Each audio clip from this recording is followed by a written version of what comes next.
PewDiePie was framed. The whole time. Tangerine, right. This is Steam Next Fest puzzle platformer games. Not necessarily platformers, not necessarily puzzles, but some of them are puzzles, some of them are platformers. As any of them both? Yeah. This is what... Airhead! Airhead is both. So, Airhead is a symbiote is torn in... I'm going to set a timer, so I've, again, 5-minute rule. A symbiote is torn by two in a cave by a mysterious machine working together with a headless body. The remaining half must find its way through a complex Metroidvania-style world filled with puzzles to be reunited with its vital other half. This is an interesting game. Okay. It's definitely an interesting platformer. I think it's just an annoying one. So... You don't really see the mechanic early because you're like pretty much separated from your head from a long time. So you're just kind of walking around aimlessly. Again, nice atmospheric sort of thing. Nice atmosphere. I like the look of it. It looks quite, very emphasis on the shadows. It looks very. I liked walking around without a head. My life was a lot easier when I didn't have a head. So you're just platforming. There's these weird like purple things. But then you find your head, and you only have a limited amount of oxygen. So you have to like run to these air points before you run out of oxygen. And these air tanks also serve as save points if you die, if you run out of oxygen. And then also there's helium tanks, which you can use to inflate your head to get up places. So it makes for really interesting gameplay. But it also makes for really just fucking annoying gameplay where I'm like running out of air and I'm just like, this isn't fun, this is just annoying. And it's like if you lose your head, it's just back to where you were at the start of the game. Like, I assume you just die at that point. If you run out of oxygen on your head, you respawn at your last place that you took oxygen from. So it sounds like this is where it would make more sense if it was a more of a soft... losing, or like if you just like lose your head, like you just have to continue somehow without your head. It's the Dark Souls of Metroid platformers. Right. Yeah. I don't know. I played this for a long time. I think I got like annoyed with it at one point, and then I think I eventually just realized that I was playing it to play it. I was like not enjoying the mechanic of constantly having to refuel my head with these oxygen tanks. It felt like I wanted to explore and try and figure out like where I'm supposed to go and go around, but then like every time I wanted to explore, it's like, oh, I can't. I have to run to this oxygen tank and then stop myself from dying. It was like they had this good idea. It was like, what if your head's constantly running out of oxygen and you have to like anchor yourself to these oxygen tanks, and that like creates like natural checkpoints. That's an interesting idea. It's just not a very fun game, in my opinion. So again, great atmosphere. As I said before with the demos, they always have interesting ideas, but they don't necessarily make interesting games. Would it not be more fun if like very thematically this makes no sense, but maybe like at every air point there was the spare head in case like you lost your previous head to like the lack of oxygen, like you just go and you need a lot of the puzzles are designed around like moving your head around and having to keep the oxygen around it. Well, I guess you'd have to redesign the whole game then. Oh, okay, yeah. Some people are really gonna like this, but I didn't like it that much. So, and the thing is, I'm literally about to talk about an infinitely way better Metroidvania game, which is the problem. Right. So, okay. Let's move on. Next up, we have Haiku. Another thing to mention as quickly. There was a bug where there was a already taken up save slot. I thought I'd played this game before because I saw a continue slot, and I was like, wait, have I played this game before? Because I'd seen the trailer so many times in like other Next Fest things, but it was like, no, that was a bug, because other people were commenting on it on the... You're being gaslit by the game. Alright. I'm putting the timer on. Haiku, the robot. You remember I said, when you launch a demo, you're like, okay, 4 different things are going to be terrible about it, but one thing's going to be really good. Haiku the robot immediately, I was like, holy shit, this is just a legit, really good game. Like, immediately I started playing this, I was like, this could just release right now, and it would be way better than most of the games out there. Like, the concept, the execution, and the polish, like, if all of those, like, line up, like, oh, yeah, this is gonna be... Atmosphere, graphics, art style, sound design, gameplay, you know, action, mechanics, interesting ideas, everything's already there, and it just works really well. I wonder if this is a case of somebody putting a lot of time in before they like release their game demo, rather than just releasing the demo in whatever state it happened to be in, sort of thing. Because this is so well polished. Like, this game is really good. This is one of my favorites, I would say, if not my favorite game of the demo festival, I think. So I'll read the description. Haiku is a cute exploration adventure game where you play as a small robot tasked with saving the world, explore a land of corrupt robots and machinery, discover different items, the ability to reach new areas, fight deadly foes, and unravel the world of secrets. Tony, you know how much of a huge fucking fan I am of SteamWorld Dig and the SteamWorld games? Yeah. So you already know a game where you have to go deep into caves as a little robot and you have to manage your resources as a little robot. I'm already going to love this game. Mm-hmm. This game is great. So let's talk about some of the interesting things. There's a bomb. Hang on. No, you're like a little robot with a little shovel. I think it is. You're like a fuse on your back. But... Ooh, okay, yeah. Animate, quick, snap it. What the hell? That's an enemy. So you have. You've been scammed there. That's not just an obstacle as well. That's an enemy. So you can see, like the top left here, you have a heat mechanic. So if it gets too hot, you'll start doing a magic, and that's interesting because again, it's a Metroidvania game. So innately, you're like, you get to a point where you go to a zone where it's too hot, and immediately you're like, okay, I've got to figure out a way so I can make it so my robot can go into the hot zone without overheating. Like immediately, just built into the game, you're already thinking of ways to be like, how do I get into this zone? Like, it makes sense that you can't go into that zone, and then it makes sense that you'll be able to get a thing that would allow you to go into that zone, like an upgrade. Yeah, very like, without having to explain anything, like very like clever use. Yeah, it immediately makes sense. Art design's fantastic. Yeah, it's great. You're collecting these like these nuts and bolts things, which becomes more apparent once you get your first like item you find. So I'll skip to that. So you get what's called the wrench. Wait, is this Ratchet and Clank? Yeah, it's Ratchet and Clank. You get the wrench, and the cool thing about the wrench is you can heal yourself by standing still and then using your nuts and bolts to heal yourself. Oh, but the interesting thing is, these are your resources. This is your money to buy upgrades. Yeah. So you can heal yourself whenever you want, but you're also spending your resources. And also, to repair yourself, you have to stand still and do it. So there is boss fights, and you'll see me, like, I have to find a good time to stand still and repair myself. Otherwise, I'm just going to, like, take another hit, and it's not going to be worth it. Yeah, but immediately, I put this in. The platforming is great. It's tight. It's really well designed. I say, like, animate looks really well, but it feels good as well. Fantastic animations. Great platforming, not floaty, precise, feels great. Great exploration. The animations are very good as well. Yep. I assume it felt good as well. I'm like looking at this game and I'm like, how have I had no one talking about Haiku the Robot? I think it's like a one-man team. Maybe it's Mr. Morris Games. I've never heard of this either. Like not even like whispers of it. Well, usually when you have like a Steam Demo Festival, it comes out that I've got 27 seconds. Shit. I gotta talk about more. We got plenty of time. I think we can spend more time on this one. I'm giving another 5 minutes to Haiku. I'm starting it now. Yeah, I agree.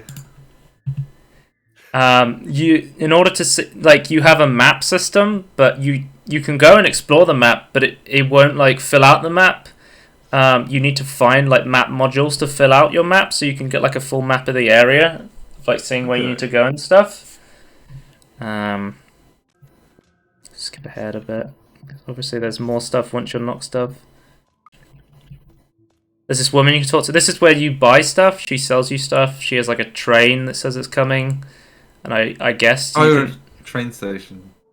Yeah. So here's an interesting thing. So when you die, you lose your. I think you lose like a percentage of your spare parts.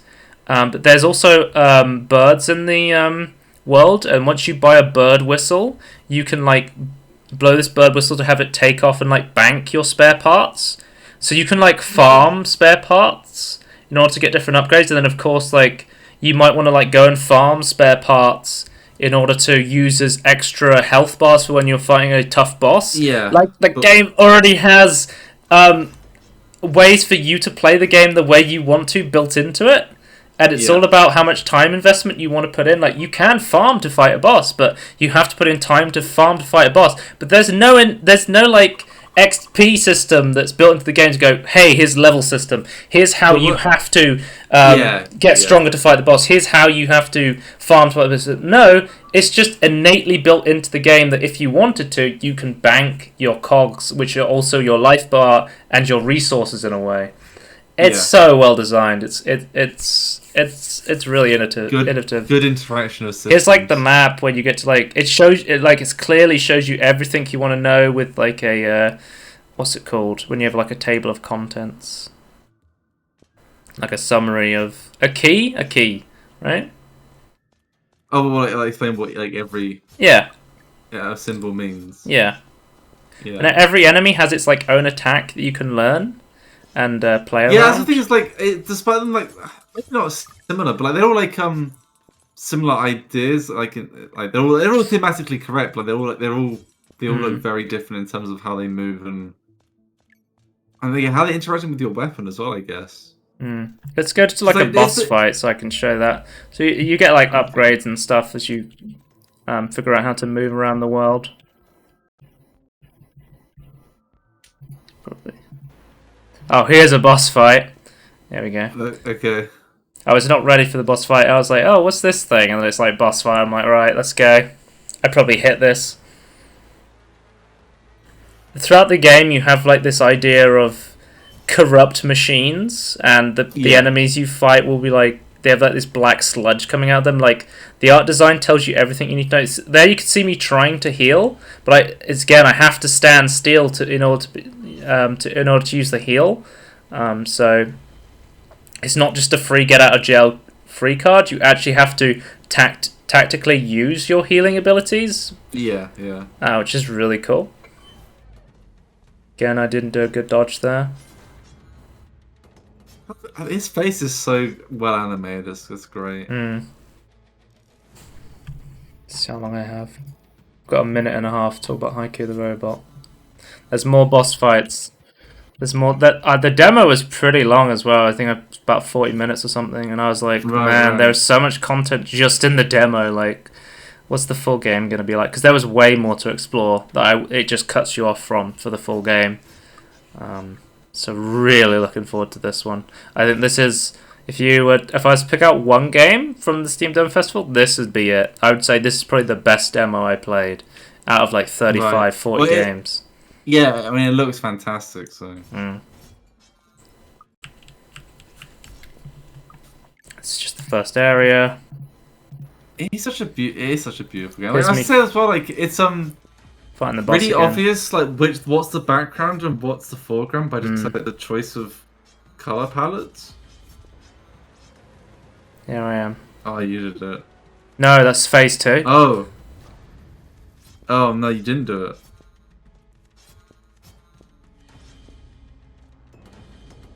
I think every boss... a guy stuck in a single room on a what do you call that? Like on like the thing conveyor belt. Yeah. He's got a lot of movement. He's got a fucking wire. Yeah. There's me beating it, and then I got a magnet. So like, my 10-minute timer's go. No, we got to bad. So like, innately, the entire map was closed off because there were areas I couldn't get to because I couldn't wall jump. But now I have wall jump, and now I get to these areas, and that's Metroidvania game design. That wall jump is as well. Yes. And it's not just this. God. This area looks really cool, but then they're like, there's like electric areas with like brand new electric enemies and stuff. That's really cool. That's great. Yeah. What the hell is that? Another boss fight Oh. with its Haiku own unique cables. mechanics. Like, it's This. not like annoying mechanics either. Like, these are actually like genuinely. No, fun. you remember I played that bite one where I got turned into a werewolf, and I was Yeah. like, the boss was really unfair. The bosses in Yeah. Haiku are like challenging, but they're never unfair, which I really loved about this game. Yeah.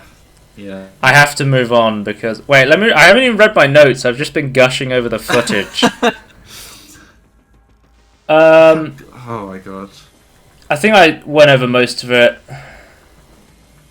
So yeah, so you have to choose between saving with the bird whistle or to go on further into the unknown to find another save point or a bank with the bird whistle, because the save points I think are the cog things that come down.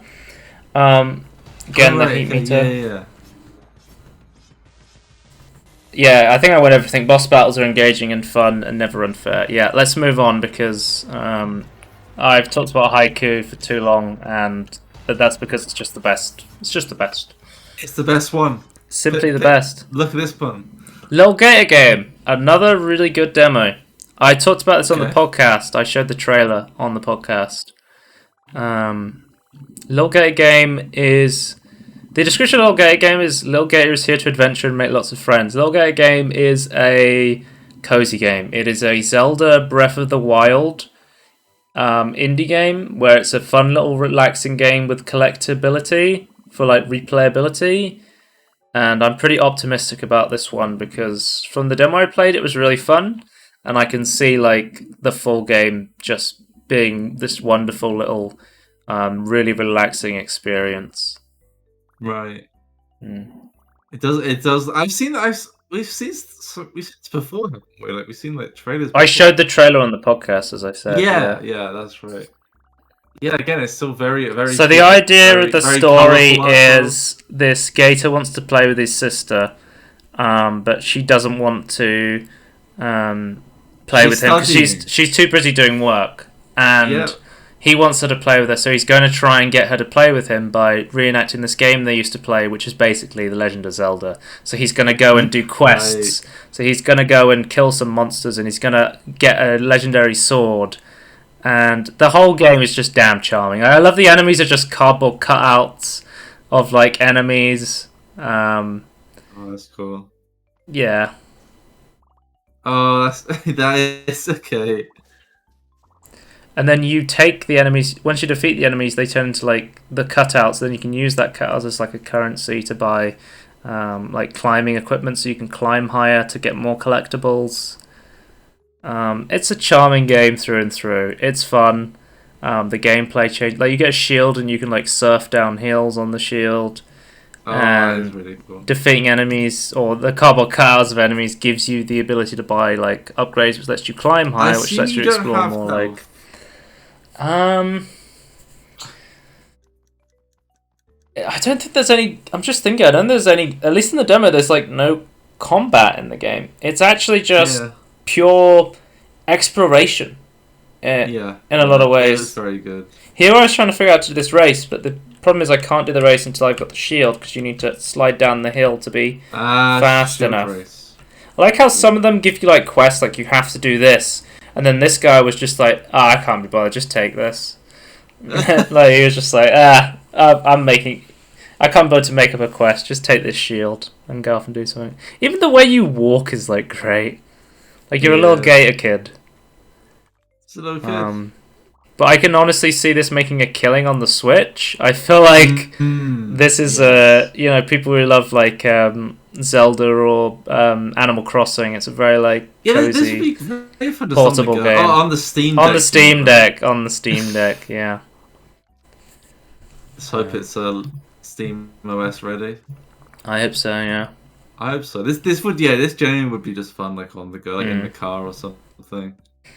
But yeah, this is actually on my favourite list as well. Lil Gator Game, charming little great game. Definitely check this one out. Really fun. If you're a fan of just like cozy collecting games, like what was one I played recently? Spyro was a treat to play. Like that sort of just relaxing games. Like definitely check this one out.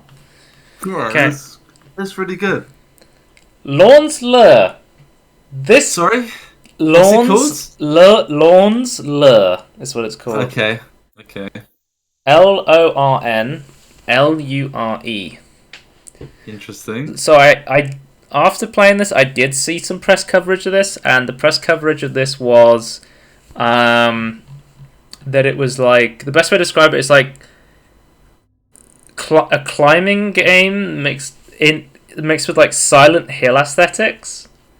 It's like parkouring sort of game, or like mountain climbing. Like you have like mountain climbing pits. Right. Okay. So it's like a first-person climbing platform, and it's very slow-paced. And I think Lorn's Lure is in my honorable mentions because I said sometimes I'm not sure when I like a game. With Lorn's Lure, I either think it's either a masterpiece or it's not very good, and it's nowhere in between. Is it really mechanics that you think is interesting, but you don't know if you're having fun playing? I definitely didn't have fun at first, but the more I played it, the more like I felt like I was having fun. Okay. This game oozes atmosphere. Oh, Right. my timer's going off for the previous one. Hang on a sec. This game absolutely oozes atmosphere. Like, an apt comparison is Silent Hill. Like, I think it's... I don't know if it's based on, but a lot of people were saying it was similar to an anime or a manga or something about... It was like a horror thing where it's about a city that keeps just building around you. Okay. I'll see if I can find it. I don't know what it's called, but yeah, it's like, it really is like Lorn's Lure. Like, the thing that keeps you going is like the mystery of what the fuck is going on here. Like, Right, I try to understand like what is this? Yeah, so that's why I say like it could either be like a masterpiece, or you get to the end and you're like, oh, that's why I was doing this. This shit's dumb. Like, it could actually, like, it could be like a really, really, really good game, or it could be like a really dumb game. And I feel like it's going to come down to the individual player, and then also like the execution as the game goes on. Like, okay. So I feel like I don't know. Like, I feel like this is interesting for a bit for me. Yeah. So what I will say, I think 90% of people who will turn on this game in the first 5 to 10 minutes will turn this off. If you can get past the first like 5 to 10 minutes, I think there's genuinely something really interesting and relaxing about like the atmosphere of the game. But it's definitely gameplay light. Like, what you see is what you get. Like, literally, it's a game about climbing. That's all you do. There is very little. There is like almost no dialogue. A lot of the stuff you learn about where you are is through like consoles you find throughout the world. There is like weird like entities you see and you chase after and you like talk to and try and figure out what's going on. That's what like keeps you interesting and is like, what the hell's going on here? Is the consoles I was talking about. This is where you get the picks, because initially you don't have the picks, and then you have like the climbing energy bar, and then when that runs out you fall down. I want to turn up the music.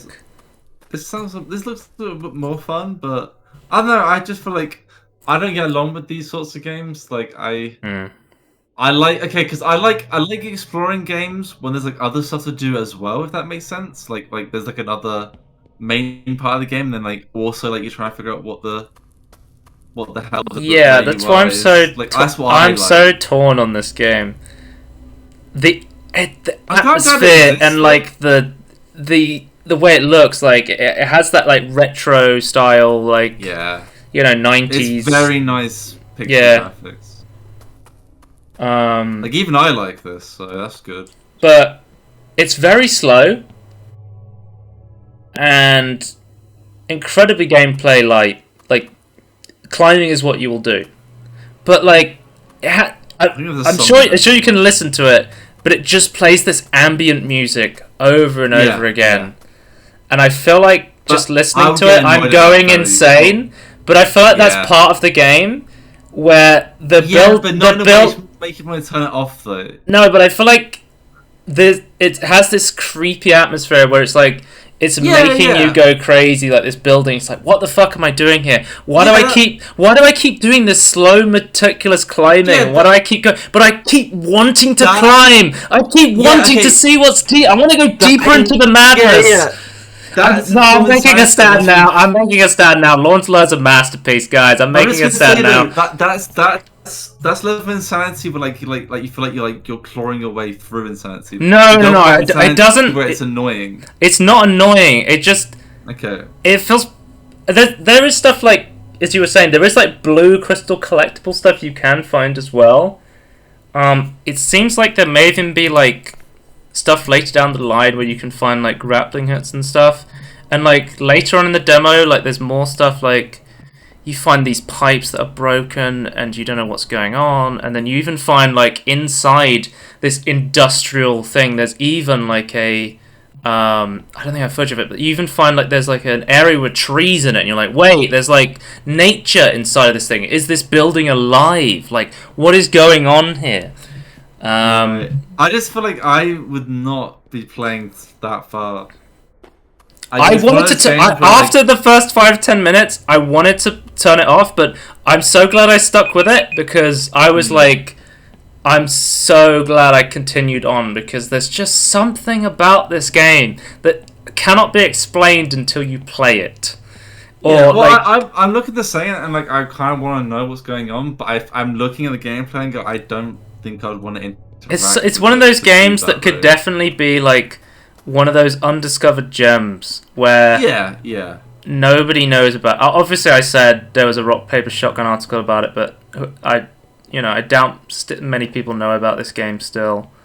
But I'm really excited to see this coming out, and yeah, I want to play Lorn Lure again, and I think it's gonna do terribly amongst general players. Because again, I think 90% of people are going to turn it off at the first like 5 to 10 minutes, and that's a real shame because I think there's genuinely something really good about this game.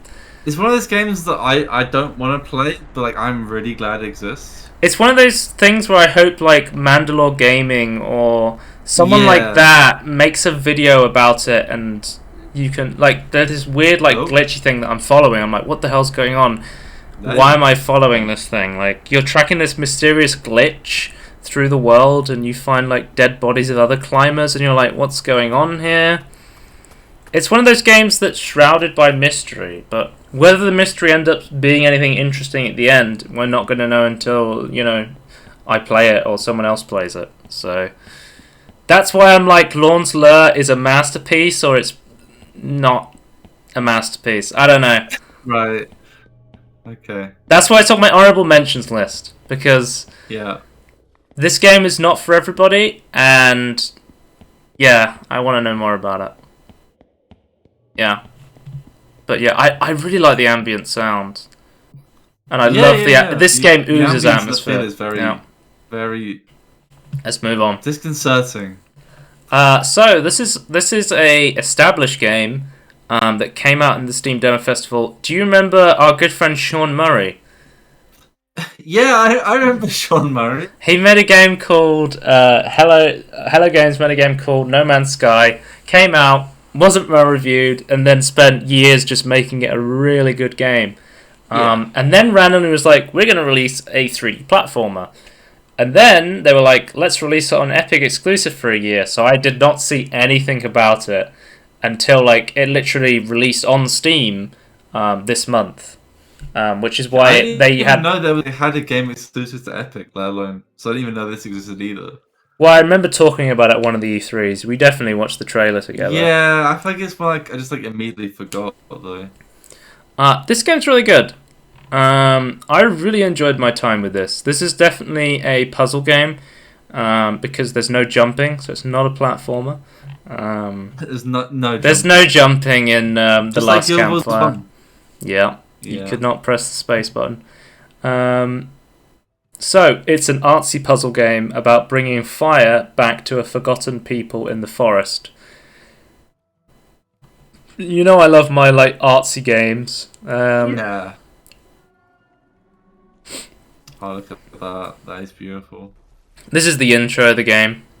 Yeah. It's a pretty fun little puzzle game, which I would, after playing the demo, I would say I would definitely try the full version as well. So let's go into the gameplay. Well, it has this English act. There's this woman. Obviously, Hello Games is English. It's this woman with this accent, and I live in England, and I cannot pinpoint her accent. She has the strangest English accent I've heard, and I can't pinpoint where it's from. Ember noticed something wrong. Is she English, Irish, Scottish? Well, I can't tell. I literally can't tell her accent. Yeah, that's interesting. If you're making an artsy game, definitely an interesting accent to have, obviously. Yeah.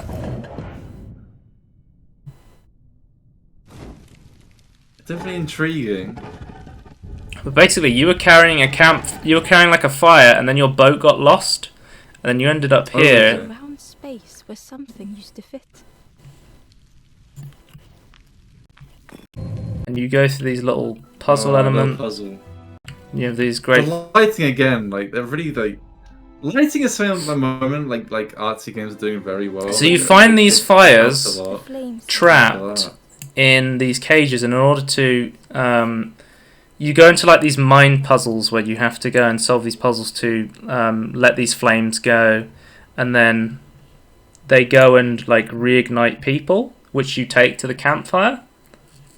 Right. Okay. So you learn more about their personalities through the puzzles. Yeah.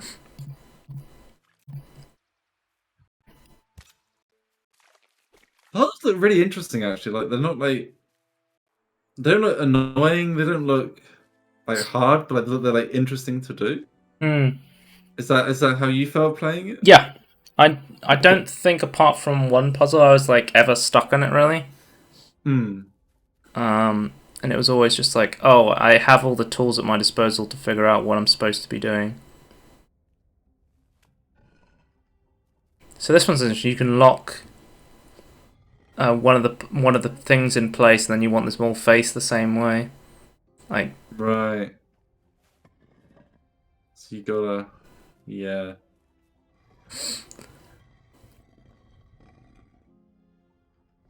you have like a minimum amount of people you have to save in order to open the door, but I found myself wanting to save everyone to like get into this temple. Oh, that's cool. Yeah, that's cool. It's just like, yeah, that's a good indication. I'll see if I can find it. And they have like a conversation with everyone's like kind of forgotten why they're here or what's going on. Like they say that the idea is like these are just people who've been forgotten, and you're reigniting their sparks, whether that's their passion to like be a fisherman or stuff like that. Like that's the general idea. Yeah, okay. So I guess like themes about like actual real life stuff, but packaged in an interesting artsy game. A game about passion.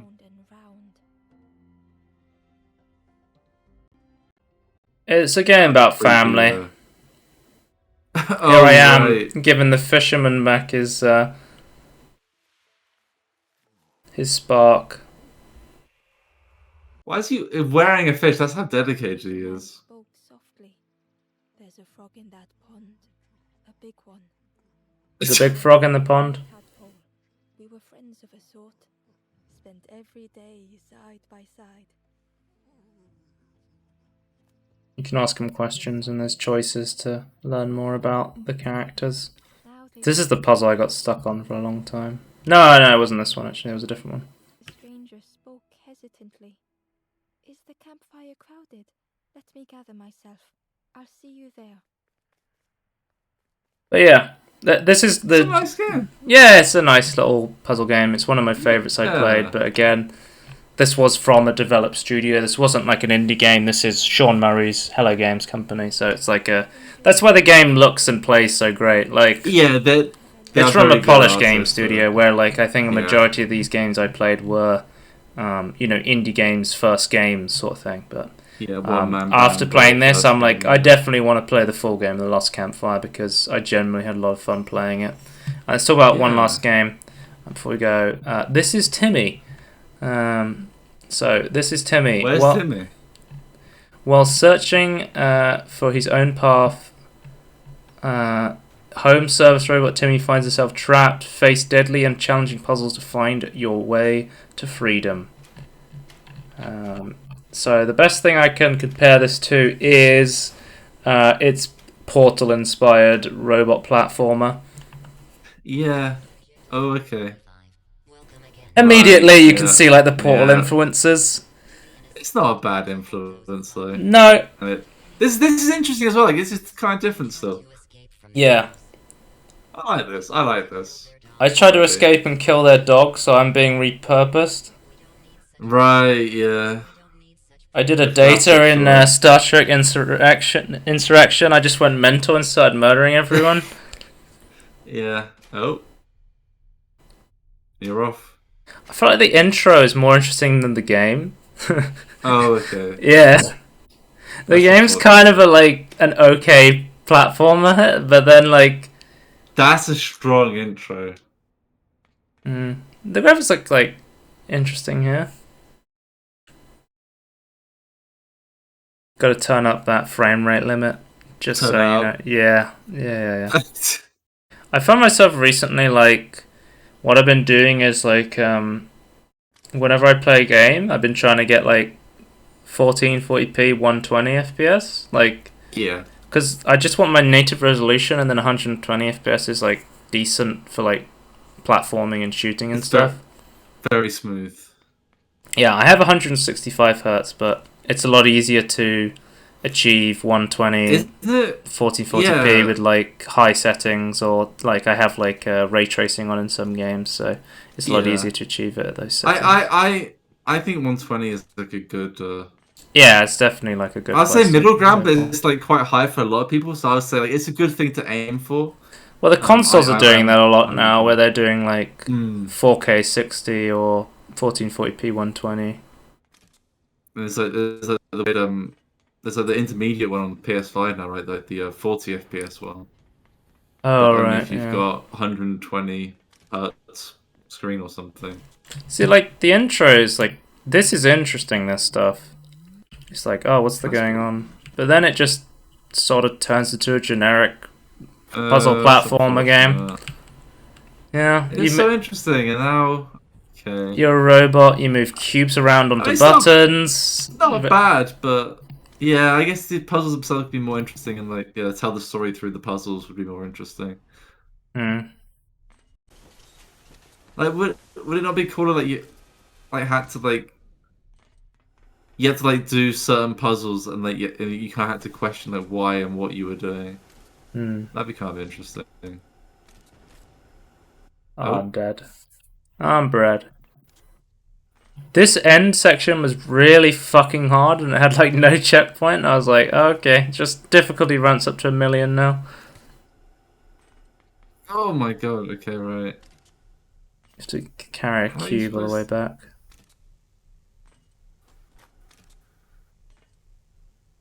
Oh my god. I feel like the design of this was a bit off. It was just it starts off really interesting, and then it was boring basic puzzles, and then it was okay, now here's an impossible challenge. Good luck. Yeah. Okay, we're just gonna ramp it up to 11 immediately. I mean, yeah. It kind of looks pretty decent. But that intro is so good. Yeah, the intro makes it look like a more interesting game than it actually is, I feel which is a shame. Yeah, because for sure. The intro is definitely pretty cool. I'd say the ending is cool as well. You come to this ending, and it's a cliffhanger. It's what the hell's going on?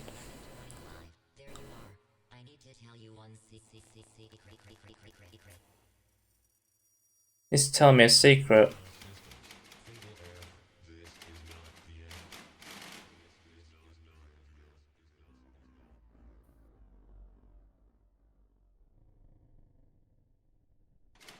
That's the end of the demo. Anyway. Oh, confetti. Yeah. So, yeah, that's the Steam Demo Festival puzzle/platformer. Just about on time on the average of. I guess actually that's not true. Actually, okay, average. I went over with the Haiku the robot. Yeah. Yeah, but They did pretty decent.